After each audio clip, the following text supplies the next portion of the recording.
Hi guys and welcome back to the Mighty Blues. My name is of course Cameron and welcome back today to another live stream. It is the game preview to Everton versus Crystal Palace, or Crystal Palace versus Everton, should I say, at Selhurst Park tomorrow at 3 o'clock. A really big game for Everton, of course, coming off the back of that fantastic 4-0 victory against Manchester United at Goodison Park. We're going to talk about the game today. We're going to give my predicted starting 11, and we're also going to talk about a little bit of news that's come out of Everton Football Club in the last couple of days regarding Phil Jagielka and Leighton Baines. But just off the mark, Crystal Palace in okay form at the minute. Had that massive 3-2 win against Arsenal, obviously very recently. In the last 6 games, they've won 3 and lost 3. They seem to be a lot better away from home rather than at home, so that might give us a little bit of an advantage. Of course, we knew that we beat them 2-0 in the reverse fixture at Goodison Park back in October. 2 late goals, one from Calvert-Lewin and one from Cenk Tosun. Very much a game where a lot of Evertonians looked at that game and thought, okay,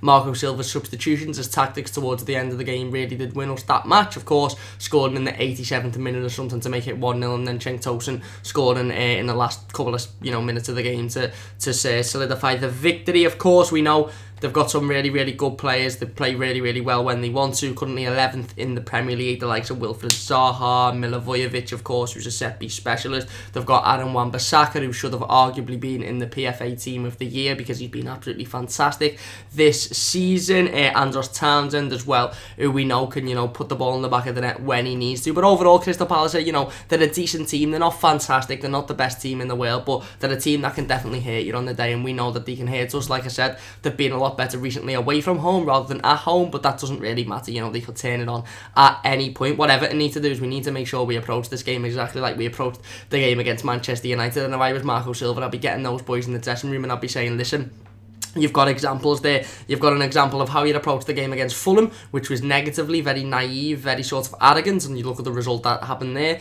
And you've got to, you've got to look at the way we approached the game against Manchester United. We went in with confidence. We went in knowing that we were, the underdog. We were on the back foot, but we were going to get at them. We were going to constantly press. We were going to constantly create opportunities, and we done that. And we got such a fantastic result last Sunday. So it's massively important that we approach this game tomorrow exactly like we did the Manchester United game, and not like we did the Fulham game. Listen, it's going to be tough, of course. Marco Silva had this pre-game press conference for the game yesterday, announced that there's a couple of injuries. Richarlison is a massive doubt. He said, of course, Richarlison hobbled off injured in that win against Manchester United. He said Luca Dean should be fit, of course, after hobbling off again against Manchester United, but he said he should be fit enough. He's been saying in this week, and he's been getting himself back to fitness. And he said Theo Walcott as well has got a little bit of an illness as well, so he is a doubt. So given that Richarlison and Theo Walcott are both doubts for this game tomorrow, that leaves the right hand side very open. That leaves the right hand side free for a player like Ademola Lookman to come in, or maybe for Marco Silva to change the team up a little bit, maybe put Dominic Calvert-Lewin up there and put Cenk Tosun in there. We're going to talk about my predicted starting 11 in just a minute and talk about why I think that we should just swap him straight out for Ademola Lookman. If Walcott is fit, he obviously would play. If Richarlison isn't, if they're both not fit, for me I'd rather bring Ademola Lookman in rather than change the whole complexion of the squad, because I think the rest of the squad, aka the back four, the midfield, and the other, the two of the front three, have been fantastic recently, certainly in that win against Manchester United. Bernard, again, on the ball, absolutely fantastic performance by him, and Dominic Calvert-Lewin causing havoc, causing pressure to those centre-halves. And if you've got Dominic Calvert-Lewin in that mood, playing like that against the two Palace centre-halves, they are risky, they can concede goals, and they have done a lot this season at home. So if we can do that, we can put Dominic Calvert-Lewin in that role, and we can say, listen, you just run rather than you be a nuisance, exactly like you did against Manchester United. Then hopefully we should get a little bit of luck. Listen, on paper, you look at this game and us as Evertonians would be saying we've just battered Manchester United 4-0, we've beaten 3 of the top 6, kept clean sheets against 3 of the top 6, we should go out and we should beat Crystal Palace regardless. But being an Evertonian, you sort of know, you look at the Fulham game, you look at the Newcastle game, and you think, okay, let's step back a little bit, let's be a little bit, a little bit more realistic and think, okay, we're probably not going to go out and blow Crystal Palace out the way, because that's just what being an Evertonian is. On paper, we should win this game of football. We definitely should win this game of football. We've got something to fight for. We've got the top 7th. Of course, Wolves had a massive win on Wednesday night against Arsenal. They're going to be in the fight for the top 7th. Of course, Watford are as well, and they've got an FA Cup final as well. So listen, we need to be winning every single game of football we've got between now and the end of the season, and this is going to be a tough game, but definitely a winnable game, and a game that the side that that I've predicted could go out and could get 3 points against. We need to approach this game, like I said, exactly like we did the Manchester United game. Go out, create opportunities, make sure that, whenever we're getting near the goal, we're having shots, we're putting the ball in the back of the net, and we need to defend as a unit as well. The Football Blue says, hi mate, and LCFC Boy says, hi lad. Hi boys, I hope you are doing well. I hope you really, really are. If you're enjoying the stream so far, please do leave a like. I'm just going to tweet the stream out because I've gone live a little bit early today. Again, one of those days where I was just sitting around twiddling my thumbs really, so I thought, fuck it, we'll go live 5 minutes early. Why not? You might have noticed I've decided to take the headband out. Yeah, basically, it was hurting. Basically, I don't know why, it was just hurting my head, so I just thought, fuck it, take it out. So yeah, that's the latest with me. Basically, of course, like we said, we'll talk about the latest Everton news a little bit later on in the stream once we're done with the game preview, because there is quite a couple of bits of news that I want to talk about. Marco Silva, went in depth in his pre-game press conference yesterday, spoke about the media, spoke about how the media just, shunned us after the Manchester United win, basically said that Manchester United were really poor and we weren't that good, basically. So yeah, we'll talk about that later on in the stream, but I suppose we'll go into the predicted starting 11 for now. Now, in previous weeks, listen, we've sat here the last 2, 3, 4 weeks and we've said the starting 11 picks itself. I feel like everybody's predicted starting 11 will be the same, and it'll be the starting 11 that Marco Silva will almost undoubtedly pick, and it looks pretty much the same as the one that we've got now. Obviously, we know Morgan Schneiderlin was going to come in for Andre Gomes against Manchester United.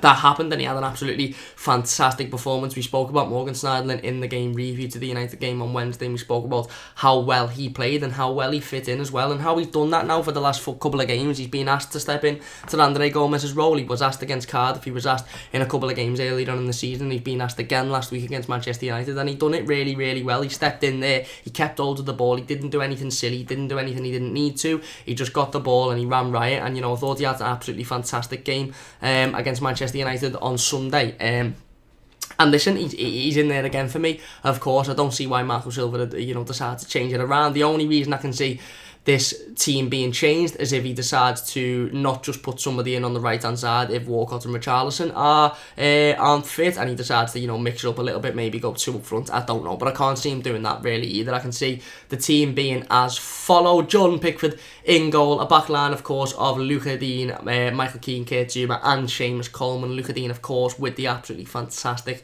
goal against Manchester United. What a finish, what a football player that lad is. He's absolutely fantastic. And what a finish, what a fantastic goal. Of course, Kurt Zuma and Michael Keane, both very, very solid against Manchester United. Granted, didn't have to do much because Romelu Lukaku was just looking at the burger van all day. But, the bits and bobs that they needed to do, they done well. Michael Keane was bringing the ball out, Kurt Zuma was bringing the ball out. And you can see that the defence as a whole is playing with confidence because they're not just getting it and lumping it out. Previously, earlier on in the season, when you could see Kurt Zuma was still warming into the club, he was still warming into playing regular football. Every time he'd get the ball, he'd lump it out, he'd hit it out, he'd make sure he got rid. And while that's good because you're getting rid of your lines and you're cleaning your lines, sometimes you want your centre-half to have a little bit more composure, and if there's nobody around him, if he's got no pressure on him, pick the ball up and take it and drive it forward and see how far you can get forward before you need to retreat back. And we're seeing Kurt Zuma and Michael Keane do that more and more often every single week. Now he pretty much grasped the idea that Romelu Lukaku wasn't interested in that game on Sunday and wasn't going to get anywhere near them, so anytime they got the ball they decided to take it forward. I think there was one point where Michael Keane turned Lukaku and he just went, I fucking can't be arsed, and Michael Keane went forward and ended up passing it, I think it was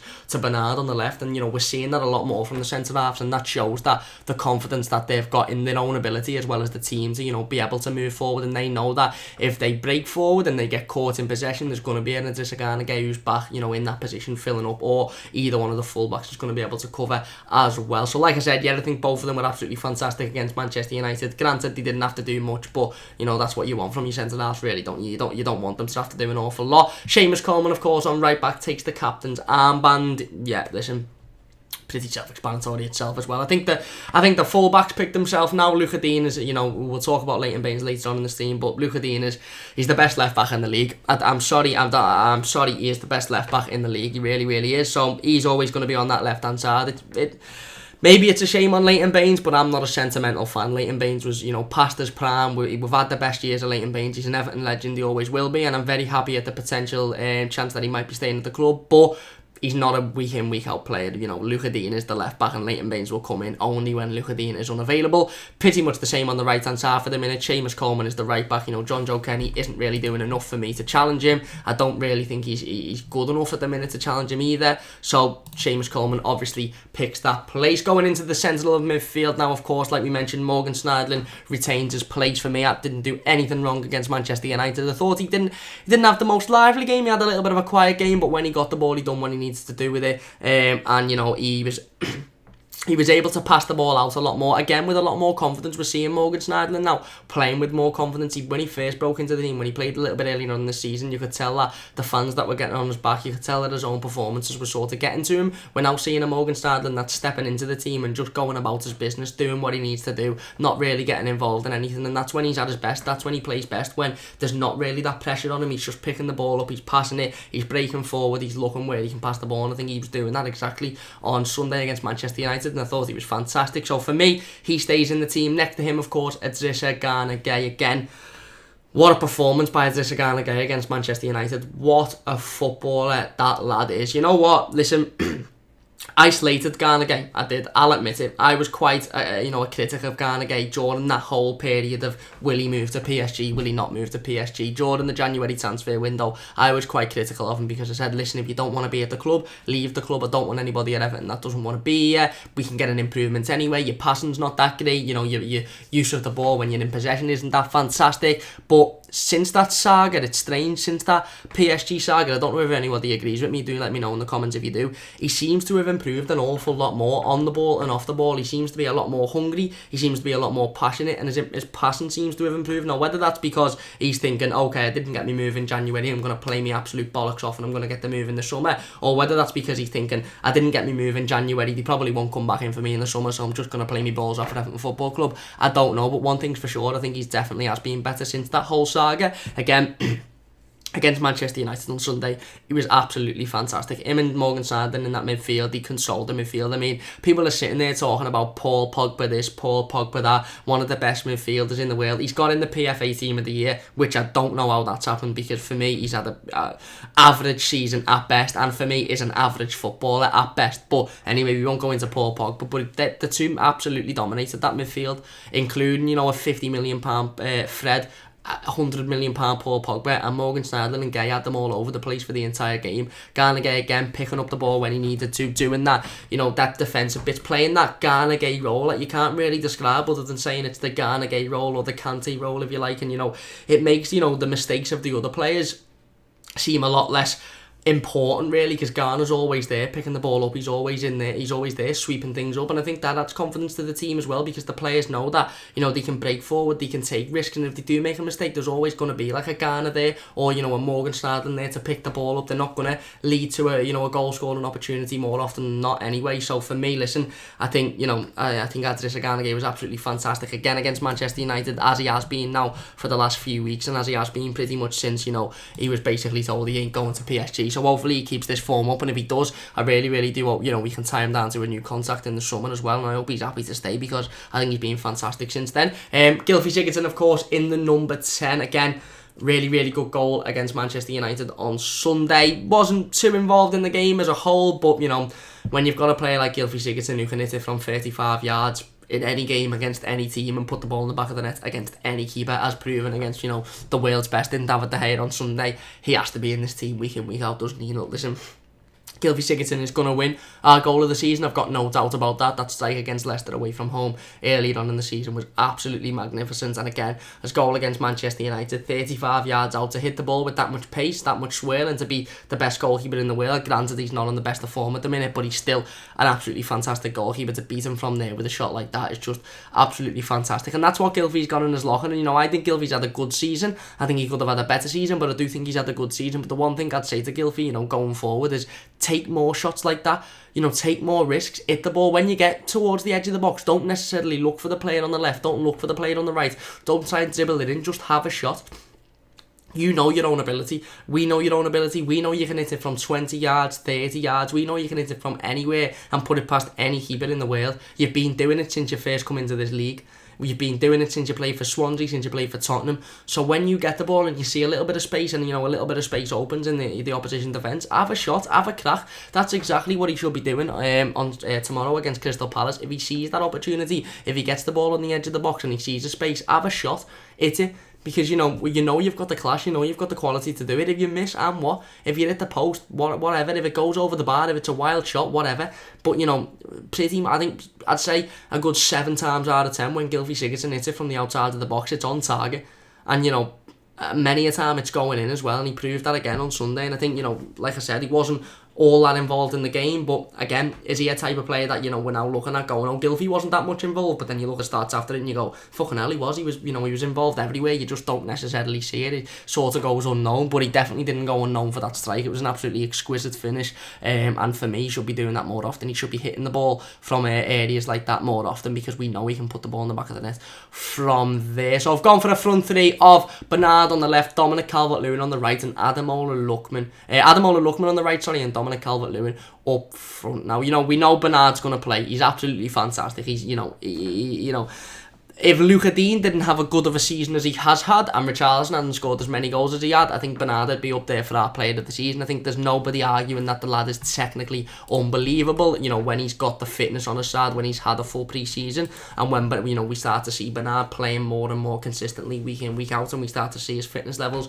grow and grow and grow, we're going to have an absolutely fantastic footballer on our hands. I mean, technically he's already fantastic. Now he might be lacking a little bit of fitness, maybe a little bit of sharpness in front of goal, but you can see what he's got. He's quality. He is absolutely quality. The lad oozes quality. He's got a first touch like I've never seen before, so I think he's pretty much solidified the space on the left hand side now, plus the fact that him and Luca Dean are growing this sort of Baines-Pienaar-esque partnership on that left hand side, and Bernard helps out as well. When Luca Dean's got a little bit of pressure on him on the left hand side, Bernard will drop back and he'll make sure that he's back there in the defence, helping out and giving all the support that he can for Luca Dean. Dominic Calvert-Lewin up front, like I said, an absolute menacing performance against Manchester United, again putting himself in the way, making a nuisance of himself, getting involved in the game, making sure that Manchester United didn't get anywhere near the goal. Granted, he was playing against two pretty poor defenders in Smalling and Jones who were shite, but again, he's done it against Arsenal, done it against Chelsea in the second half, and he's done it against Manchester United. He's made himself a nuisance. He's got himself stuck in, and he hasn't necessarily got that many shots on goal. He hasn't necessarily, had a massive involvement in the game on the stats. But in terms of being a nuisance and allowing the wingers to get involved in the game a lot more often, because the defence is too worked up with him, he does that perfectly, and I think he does that better than a lot of players in this league. And for me, Dominic Calvert-Lewin, without a doubt, will be in this starting 11. Whether he's in there up front or whether he's in there on the right hand side, we'll talk about in just a second. So I've gone for Ademola Lookman on the right. Now Marco Silva may or may not go with Ademola Lookman. I think Lookman's the safe option after, listen, if Theo Walcott's back to fitness, and if Theo Walcott only had an upset stomach on Thursday, I think he will without a doubt be in this team. I think, if Richarlison's fit, Richarlison will be in there, but with Richarlison being a massive doubt, and I highly doubt he'd be risked. If Theo's fit, if Theo's illness, like I said, was just one of those one-day stomach bugs you get, he'll undoubtedly be in there. But let's just say, for argument's sake, both Richarlison and Theo Walcott are out injured. Now, Ademola Lookman, early on in the season, 2 or 3 months ago, would have screamed that you scream. It would have been me saying, give Ademola Lookman his opportunity, he deserves it, let's see what he's got, put him in there on the right-hand side, do it. It's a little bit different now, isn't it? We've started to see that Marco Silva very clearly doesn't favour Ademola Lookman. He's very rarely gets any game time, and even now he's lucky to be in the 18 on a match day. To be honest, the squad on a match day. These days, I think it's quite clear that Ademola Lookman's head is somewhere else. I think Marco Silva and him have had that talk, and they've probably said, listen, your future's not here. We're going to probably look to sell you in the summer, and that's clear by the fact that he's not always in the starting 11. I know he come on against Manchester United, and I know he's been a little bit more involved in the last couple of weeks, but we did see that period, after he come in, after he had his little opportunity, if you like, when Theo Walcott was playing poorly. After that, when, Richarlison adopted that, position on the right-hand side, we really did see Ademola Lookman phased out, and I don't necessarily think he was phased out unluckily. I think he's probably had a conversation with Marco Silva, and he's probably said, if I'm not starting every week, I don't want to be at this football club. And Marco Silva's probably said, well, you ain't starting every week, fella, so you might pack your bag, put your shoes on, get your hat and fuck off. Probably not as harsh as that, but I dare say it was along similar lines. And I think like I said, a couple of months ago, it'd have been screaming out the screen, put Ademola Lookman in, give him a start. But I think now Marco Silva might decide to go with something a little bit different. Now, I've put Ademola Lookman in my predicted starting 11 because I just think he's a right-hand side player. He plays on the right. He's played on the right this season, and I don't necessarily want, from a fan's perspective, I don't want Marco Silva to turn this whole team around. I don't want him to change this whole team. And for me, it's either Ademola Lookman plays on the right, or Marco Silva has to change this whole team. Now, he might put Cenk Tosun up front as the number 9 and put Dominic Calvert-Lewin at the right wing. I don't want to see that. I don't want to see Dominic Calvert-Lewin on the right-hand side. I think Dominic Calvert-Lewin in the last 10 weeks has been absolutely fantastic up front. He does that role, fantastically. Yes, okay, he could be better in front of goal. Yes, okay, he could be better creating opportunities. And we know that we need a striker that can do that. We know we need a striker that can consistently score 10, 15, 20 goals a season. And, we fully expect to sign one of those in the summer. However, just for what he is at the minute, Dominic Calvert-Lewin, like I said, being a nuisance to the centre-half, making sure that they know he's there and allowing, not just being a nuisance to the centre-half, but that allows the likes of Bernard, Richarlison, Walcott, Sigurdsson to get in behind. We seen a Walcott goal there against Manchester United on Sunday where Gylfi Sigurdsson plays an absolutely fantastic ball through the middle and Theo Walcott's one-on-one with the keeper, and that's because Dominic Calvert-Lewin is dragging defenders out. Dominic Calvert-Lewin is becoming a nuisance and defenders are looking at him going, mark him, get on him, make sure you get on him, and while they're doing that, there's other players in and around them. You've got the pace of Bernard, the skill of Bernard, and the skill and pace of Richarlison that can get in behind them whilst they're, distracted with Dominic Calvert-Lewin. I think you massively lose that if you put him on the right-hand side, and I don't necessarily think Cenk Tosun's doing enough to warrant, being up front and getting that opportunity. Like I said, Marco Silva may well go with that. He may well go with 2 up front. He might put Dominic Calvert-Lewin and Cenk Tosun both as the number 9 and maybe, I don't know, bring somebody else on the right-hand side. He may put Gylfi on the right-hand side and bring Tom Davies into the midfield in the 10. I don't really know, but I think the most realistic and best option, and the option that changes the team the least, I think, would be Ademola Lookman on the right hand side. The only issue I have with Ademola Lookman on the right hand side is, of course, if his head's not at Everton Football Club, if he's being told that we won't be here next season and his head's elsewhere, then he mightn't perform to the level that we need him to. And I don't think he helps out the defenders enough, to be honest with you. I think Ademola Lookman's one of those players where his head's only that way, and when he's got the ball, he's only going that way, whereas when he hasn't got the ball, he doesn't really decide to turn back and help out the defence. What you see with Richarlison and Bernard, the reason why we rave about Richarlison and Bernard every single week is not just because they're fantastic going forward, not just because Richarlison's our leading goal scorer, and not just because Bernard is technically boss, but because, when they haven't got the ball and when we're on the back foot a little bit and when we're getting pressure on us, they're coming back, they're helping, they're sacking back. Bernard's making last-ditch tackles, Richarlison's making last-ditch tackles on the edge of the box, and I don't think you get that with Ademola Lookman, and you don't get it with Theo Walcott either, to be honest. So if Theo's on there, you've got a player that, of course, will have a little bit more confidence now after his goal against Manchester United, but again, you don't get that defensive effort that you do from Richarlison. So either way, we've lost that really, and I think if you put Dominic Calvert-Lewin on the right, you'd lose it again.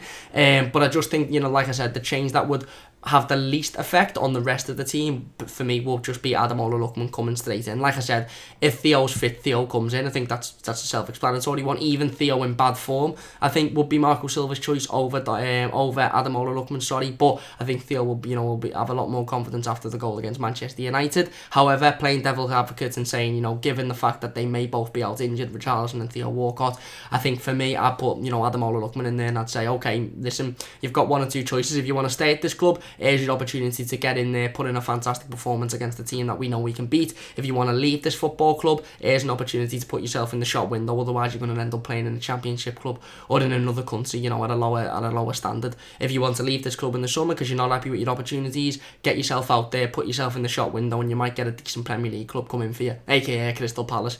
But for me, I think that Ademola Lookman would have the least effect on the rest of the squad. But who knows what Marco Silva will decide to do. That's my predicted starting 11, of course. Let me know yours in the live comments or in the comment section down below if you're watching this as a YouTube video. It'll be really, really interesting to see who you guys have put on the right hand side if the Theo Walcott and Richarlison are out injured, of course. And I think the rest of the team's pretty much self-explanatory. Would you take Morgan Schneiderlin out and give Tom Davies a go? I don't know. Would you change any of the defence? Probably not, because they're boss. But yeah, let me know what you would do on the right-hand side if Theo and Richarlison are out injured. I think if Theo's, fit, like I said, he's going to play there anyway, and we won't have anything to worry about. Luka Dean as well, of course, maybe a little bit of a doubt, but I do expect him to be fully fit and to play this game. LCFC Boy says, fuck the media, lol. Yeah, exactly. LCFC Boy says, chill war better, lol. Nah, I don't agree with that one, mate, but fair enough. LCFC but also says Pogba in Team of the Year is a joke. Yeah, exactly, 100% it is a joke, but that's footballers for you. You know, not to disrespect them, but half of them are brainless anyway, aren't they? And he also says about Dominic Calvert-Lewin, he's improved a lot. He certainly has. LCF Buya says also, don't watch enough Everton to have a starting 11, to be honest. Fair enough. Fair enough. I suppose from a Leicester fan, that's, you know, that can be accepted, I suppose. But yeah, any Blues watching, let us know your predicted starting 11s in the comment section down below. Or anyone else that's interested in football. It might necessarily be an Everton fan. You might just want to pick an 11. Go for it. Go for it. I'll be reading the comments all night. I'll be going through them to talk about them as well. But anyway, yeah, like I said, a massive game on Saturday. Listen, it's very easy for us to look at this game, and I think it would be silly as Evertonians to look at this game and go, okay, Palace aren't as good as Manchester United, Palace aren't as good as Chelsea, Palace aren't as good as Arsenal, so we should beat them. Because, you know, we've done that with Fulham. We looked at the Fulham game and we went, we've battered Arsenal, we've battered Chelsea, we've battered West Ham, we should batter Fulham, and we got turned over. We know as Evertonians to not expect anything, and we know as Evertonians that this is going to be a really tough game. Like I said, Palace last time, I was a massive 3-2 win against an Arsenal team that are still fighting for the top 6, are still, you know, in the quarterfinals, semi-finals, of the Europa League, beating teams like Napoli as well. So that's a massive win for them. Like I said, 3 wins and 3 losses in the last 3 games, a 50-50 ratio. Tend to be a lot better away from home rather than at home, but that doesn't mean that they won't find some form at home. They've got some fantastic talent in the likes of Wilfred Zaha. Like I said, Andros Townsend, when he wants to turn up, is a good player that can hit a ball from anywhere on the pitch as well. And then Wan-Bissaka, of course, who, like I said, for me should have been in that PFA Team of the Year. The right back, absolutely fantastic season from him. Somebody that, you know, we were linked with in January. Somebody that we all looked at and said, okay, could he be the long-term replacement for Seamus Coleman? But then we slowly started to realise that there's probably going to be a lot of other teams that are, you know, higher up than us that are going to want to get their hands on him as well. But like I said, it's going to be a tough game. We know what Palace can do. You know, Palace genuinely do turn up against the bigger sides, turn up against the better sides. It's the, you know, the lower teams that they sort of struggle against. We know that we're going to go there, and we know that we need to play exactly like we did against Manchester United. We need to turn up and we need to say, okay, you know, listen, even if we have to adopt the underdog, you know, method again, even if we have to turn up and go, forget about where we are in the league, forget about where Palace are, forget about, you know, previous results, previous performances, and forget about the results at Goodison Park earlier in the season, forget about the form table, we're the underdog here. We need to go at them exactly like we did Manchester United. Even if we have to do that, we need to do whatever we can to win this game, because we need to win this game of football, really. We've had the slip up against Newcastle, and we had the slip up against Fulham, and, you know, a lot of fans were frustrated at that Fulham defeat. That frustration all sort of went away when we battered Manchester United last week, so we need to keep this confidence, we need to keep this, you know, this good form running, because it is a good run of form, okay, with being beaten by Fulham, but disregarding that, you know, we've had a really good run of form recently. We've had 2 losses in something like 7-8 games, and, you know, we've kept a lot of clean sheets in that time as well, so we need to get the 3 points tomorrow. For me, we get the 3 points tomorrow, we're well in the race for the top 7. Of course, Wolves with a massive win against Arsenal midweek as well. They play the weekend as well, so if we can get a fantastic win, hopefully give us a step on Wolves, Leicester and Watford in the FA Cup final as well against Manchester City. That'll be a tough game for them, but we just need to focus on ourselves and winning every game of football between now and the end of the season. We've got Spurs on the last day of the season away, of course, which will be another tough game, but hopefully whatever will be, and everything will be all done and dusted by the time that game is. But like I said, the most important thing is we shouldn't underestimate Crystal Palace whatsoever. They are a good side. They're a side that we know have beaten us before, both at Goodison Park and Selhurst Park as well, managed by, you know, a decent manager, doing well in the league at the minute. They at one point were in the race for the top 7 as well. Let's not forget some really good players, so we need to make sure we go out there, we create the opportunities like we did against Manchester United. Whoever's playing on that right hand side adopts the exact same role as Richarlison does when he plays there. Bernard needs to be tacking back, helping Luka Dean when needed to, and like I said, if it is Ademola Lookman, he needs to do his fair bit as well, because he's fighting for one or two things. He's fighting to stay at the club and for his position, and if so, he needs to put in a 10 out of 10 performance, or he's fighting to be in the shot window to leave the club in the summer, and if he doesn't put in the 10 out of 10 performance, he's going to end up playing for somebody's shit. So, you know, either way, it needs to work for him, and he needs to be tacking back as well, and helping out Seamus Coleman on that right hand side, because listen, they've got some really good, really fast wingers, and wingers that can definitely hurt you if you're not screwed on and if you're not concentrated. Defensively, we need to be strong, we need to be a unit as per usual. Michael Keane and Kurt Zouma need another one of them performances, like the ones against Arsenal, like the one against West Ham, like the one against Manchester United. Strong, solid, no nonsense. Anytime they're under pressure, anytime they feel pressure, they get the ball out, and when they've got no pressure on them, they try and do a little bit more with it. And of course, a good midfield performance will do by Drissa Garnegay and Morgan Schneider idling. LCFC Boy says, we got beat 4-1 by Palace. Lol, exactly. And Leicester are a good team, and again, a team fighting for the top 7. So we know what Palace can do. We know Palace can hurt us. So it's important that we make sure we go out there, we create opportunities. We take our opportunities more than anything, really. And we defend as a strong team unit. We go out and we beat Palace tomorrow, and we blow Palace away, and we can get a decent result. I don't know. I don't want to give a score prediction because I don't like doing it. But let's say we go out and we convincingly beat Palace. I'll sit back and I'll go, you know what? That's amazing, because you look at the performances against Man United, Arsenal and Chelsea, and I've said this before, I said this in the game review to the United game, it's really easy to look at and go, we've got 3 points against those teams, but for me, it's the performances, the way we perform. We never give a sniff to any of them teams. We absolutely played them all off the park. Granted, the first half against Chelsea was a little bit suspect, but the second half, the whole game against Arsenal, the whole game against Manchester United, we were absolutely unbelievable. The results, of course, reflect that, 2 really, really massive wins, and then, of course, a big win against Arsenal as well. We need to do exactly the same against Crystal Palace. And if we go out and we perform against, like we did against Manchester United, and we get a similar result, I'll sit back and I'll go, you know what? Marco Silva and the lads have proved there that not only can we do it against the top 6 sides, which is really, really important, of course, going into the next season, especially, with the fact Manchester United are going down at the minute. Chelsea got a transfer ban and aren't looking fantastic, and Arsenal is shite away from home. They've only won 3 away games this season. We really can have an opportunity to break into that top 6 next season, maybe even that top 4, who knows. But we need to make sure that we're putting these performances in against the teams that are lower than us as well. We need to be making sure, we're blowing teams like Palace, Newcastle, Fulham away, and we've seen that against the sides like Newcastle and Fulham. We haven't really done that this season, so we need to make sure we go out and get a massive win against Crystal Palace tomorrow. LCFC Boy says top 7 race is close. It really, really is close, so we need to make sure we get as many points on the board as we can to give us the best advantage. But anyway, that's going to do it from me today. A massive thank you to everybody for watching. If you're watching this live, a massive thank you to you. If you're watching it as a YouTube video, leave your thoughts and comments about everything that we spoke about in today's live stream. Before we go, I'm going to talk about a little bit of news. Of course, we've done the preview now. That's the game. Hopefully we get the 3 points. I'll be back, of course, with my instant match reaction to the game tomorrow, so don't forget to join me for that. Before we end the stream, I do just want to talk about 2 players in particular, Leighton Baines and Phil Jagielka, 2 absolute Everton legends, of course, been here over 10 years now. Both their contracts both end in June, so they would be leaving the club on a free, if their contracts weren't renewed. There's been a little bit of talk over the last couple of weeks. Fans have spoken about it themselves. Would you give Leighton Baines a new contract? Would you give Phil Jagielka a new contract? Marco Silva and Marcel Brands have said that they will hold talks about the futures of Leighton Baines and Phil Jagielka next week, and they'll likely hold talks with the players as well. That's according to the Liverpool Echo. So let me know in the live comments and in the comment section down below, would you extend the contracts of Phil Jagielka and Leighton Baines? Just my quick opinions on it. I think, for me, Leighton Baines has got more than enough to be a backup left back for Everton Football Club, and if he is happy to sit on the bench and play 1 or 2, 3 games a season, then 100% give him a year contract extension. He's not going to be on that much of a wage anyway, in comparison to the likes of Bernard and Richarlison, etc. And like I said, he's class. He oozes class. He's an absolute Everton legend. And like I said, I think not just take the sentiment away from the Leighton Baines situation, I do genuinely think he's got more than enough to be a backup left back. I think he's got more than enough class, and he's still got a lot left in his tank to come in a couple of games a season. Yes, he's not got the stamina. Yes, he's not got the pace. Yes, he's not got the legs to play consistently week in, week out.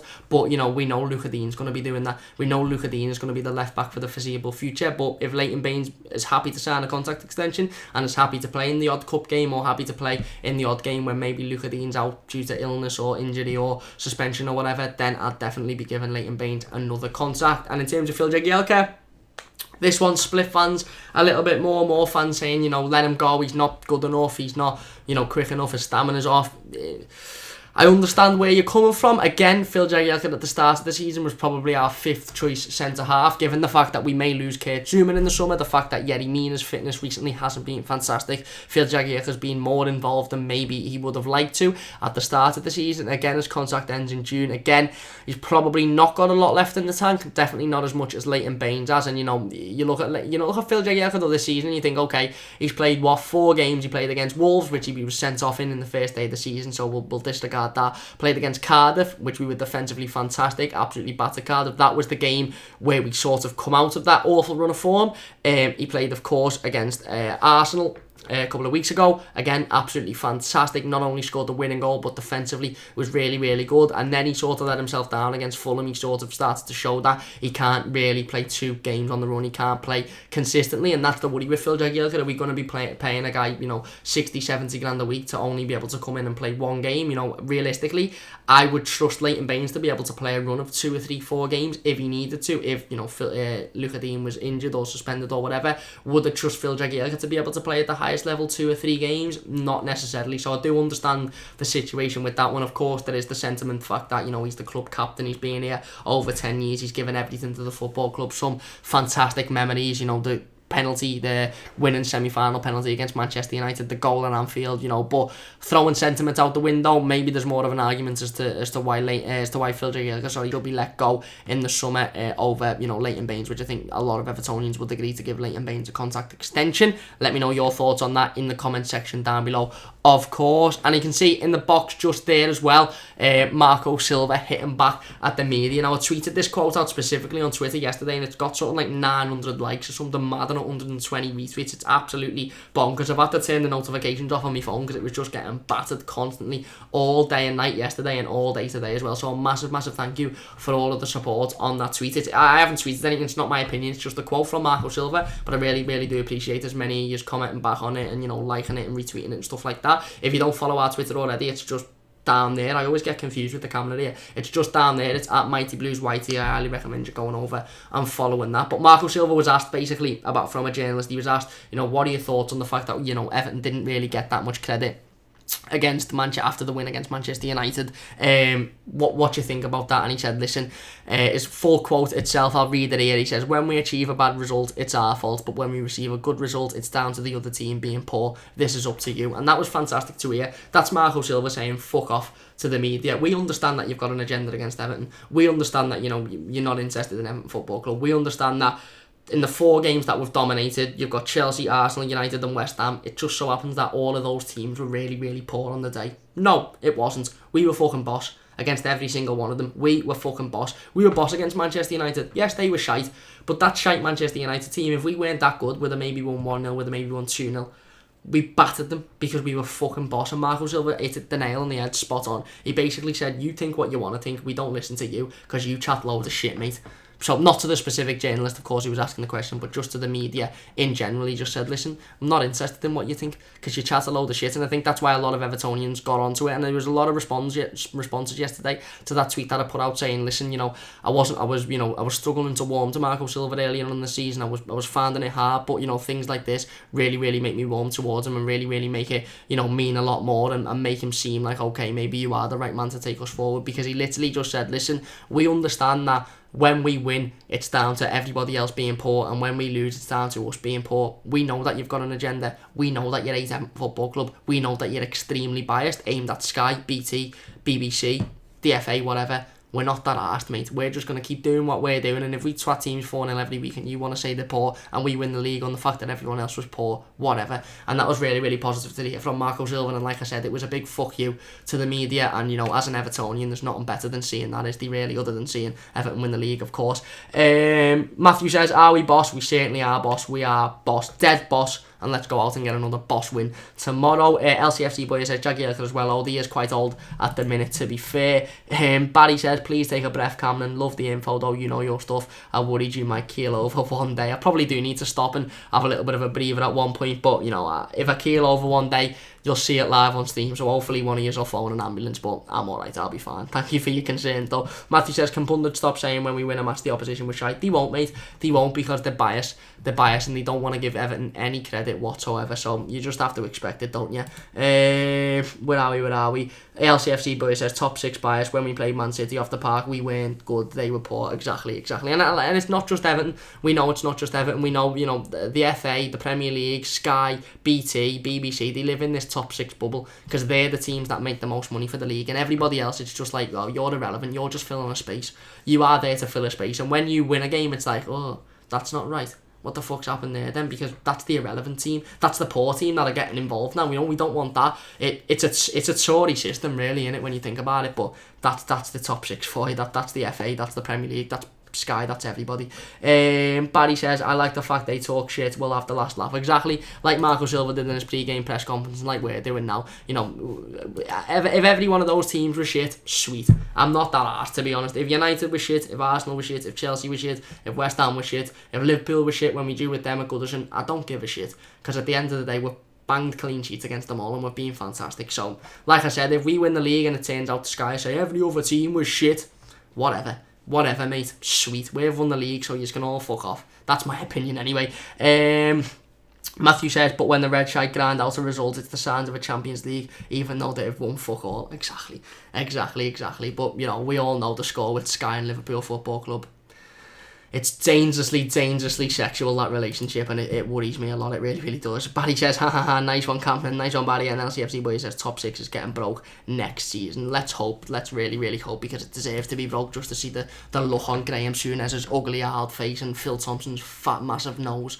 It'll be really funny to see their look if we break into the top 6, or in fact any other side in and around our position breaks in as well. But anyway, that's going to do it for today's team. A massive thank you to everybody for watching. Please do leave a like if you have enjoyed. Subscribe if you're new as well. We're around 26 subscribers away from 500, which is a massive milestone, a massive achievement for me. So massive thank you for subscribing if you have already. If you haven't, please do hit that subscribe button. A massive thank you to everybody for getting involved in the live comments as per usual. And if you're watching it as a YouTube video, massive thank you to you as well. Please do leave your comments in the YouTube comments. Let me know what you think about my predicted starting 11 and everything else that we've spoke about in today's stream. Of course, David says, just got back from Endgame, so I'll have to catch up on YouTube replay. But regardless, Thanos says, fuck Sky. There you go. I really want to see Endgame, to be honest with you, but I don't want to go on Twitter too much because I don't want to see spoilers, and I'm probably not going to see it for a couple of weeks, but I am definitely going to go and see it. And yeah, Thanos is an Evertonian. I've heard another thing before we leave, actually, full of facts today. I was just on Twitter on the bus on the way home, and I thought, you know what, I'll browse Twitter, I'll have a little look at what people are saying, and I noticed that there's this massive wrestling convention, and I'm probably going to come across as a massive nerd here, but there's a massive wrestling convention in Liverpool this weekend. The likes of The Undertaker, Jeff Jarrett, Hacksaw Jim Duggan, Teddy DiBiase, they're all there, and I knew it was happening, and I thought, oh, that's decent, you know, The Undertaker bouncing around Liverpool, casual, sweet. And then I looked on Twitter and I seen Everton tweet out a video of Hacksaw Jim Duggan and Teddy DiBiase saying, up the toffees, come on you Blues. Teddy DiBiase basically saying he's going to be fucking fuming if he has to go back to America and he hasn't seen Everton, and I was just like, this is boss. They then put one up at Hacksaw Jim Duggan, not Hacksaw Jim Duggan, I've just said him, Eric Bischoff as well with an Everton scarf on, and I was like, this is a belter. Everton are literally just hanging around the hotel where all the wrestlers are staying, giving them Everton shirts and Everton scarves and just saying, do us a favour there, say come on you Blues for us on the video. Just do us a favour, and they're tweeting it out, and I literally tweeted out, that's fucking boss.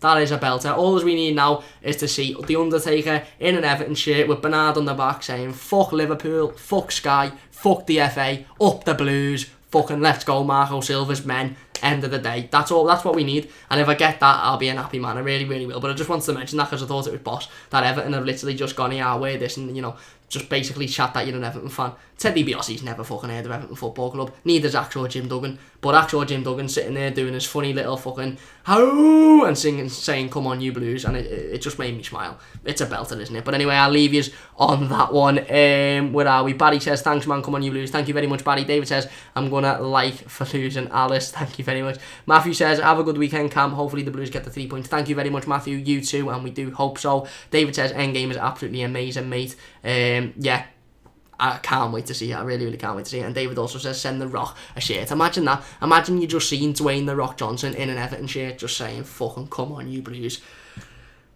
You can only imagine, can't you? But anyway, that's going to do it for today's stream. Thank you very much, everyone, for watching. John says, Cam, did you hear that Salah's dad has died today? Yeah, Emiliano Salah, of course, the Cardiff City striker who died tragically in the plane crash earlier on in this year. His father has died of a suspected heart attack. Really sad news, of course, just after the death of his son. Really sad news in football. But yeah, again, it's shocking, isn't it? It really is sad, and and there's not much more you can say. So rest in peace to him, of course, and rest in peace to Emiliano Sala still, of course. But anyway, that's going to do it for today's team. Please do leave a like if you have enjoyed. Subscribe if you are new. I'll be back for the instant match reaction tomorrow to the Crystal Palace game. Hopefully it's a positive one. Hopefully we're sitting here going, come on you Blues, another fantastic win. And then I'll be back, of course, on Monday for the full game review to it. And again, hopefully it's a positive one, and hopefully we're sitting here with a smile on our face. But that's going to do it for today's team. A massive thank you to everybody for watching. Please do leave a like if you have enjoyed. Subscribe if you are new, and I'll see you soon on the Mighty Blues.